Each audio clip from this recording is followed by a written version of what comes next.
देखिए,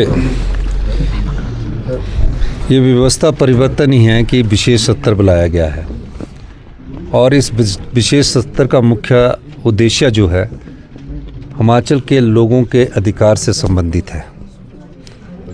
मैंने कई बार कहा, भारतीय जनता पार्टी को हमने सर्वदलीय बैठक में भी बुलाया। सर्वदलीय बैठक में बुलाने के बाद जिसमें सीपीएम के लोग थे, आम आदमी पार्टी के लोग थे, बीएसपी के लोग थे, भारतीय जनता पार्टी के प्रदेशाध्यक्ष अपनी बात कहने के बाद उठकर चले गए।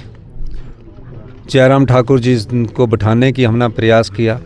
उन्होंने कहा कि हम विधानसभा में बोलेंगे और अच्छी बात है कि वो विधानसभा में ये जो सत्र सिर्फ हिमाचल के लोगों के अधिकार का सत्र बुलाया गया है, जिसमें आरडीजी पर विशेष चर्चा होगी।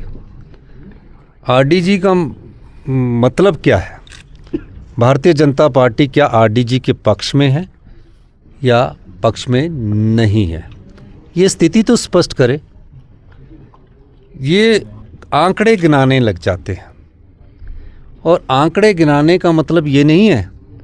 मैंने कई बार कहा है कि सरकारें आती है, सरकारें चली जाती है, मुख्यमंत्री आते हैं, मंत्री आते हैं और मंत्री हर 5 साल बाद जनता की अदालत में जाते हैं और जनता चाहे तो उन्हें दोबारा भेज सकती है।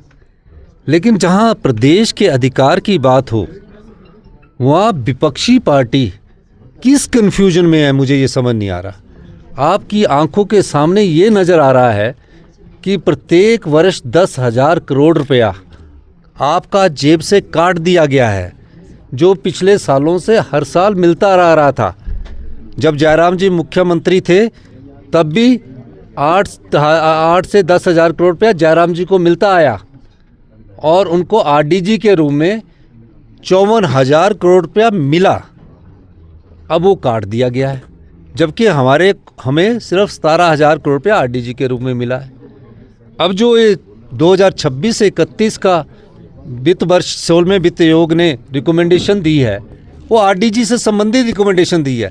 हमारी लड़ाई आरडीजी से लोगों के अधिकार की लड़ाई है, हम उसको लड़ने के लिए आए। हम चाहेंगे उसमें अपने विचार खुलकर रखें और ये बताएं कि क्या वो देश के प्रधानमंत्री के पास जाने को तैयार है। अगर वो जाने को तैयार है, हम उनके नेतृत्व में जाने को तैयार है। मैंने कई बार बोला कि मैं मुख्यमंत्री के तौर पर नहीं, हिमाचल के एक आम नागरिक के जनता के तौर पर उनके साथ जाने को तैयार है। हमारे साथ जाने को तैयार नहीं है तो देश के प्रधानमंत्री के साथ अपने विधायक दल को, भारतीय जनता अपने विधायक दल को लेकर प्रधानमंत्री जी के पास जाइए, ये मैं कहना चाहता हूँ। लेकिन बार बार राजनीतिक रूप से आरोप प्रत्यारोप लगाकर लोगों का भला नहीं होने वाला।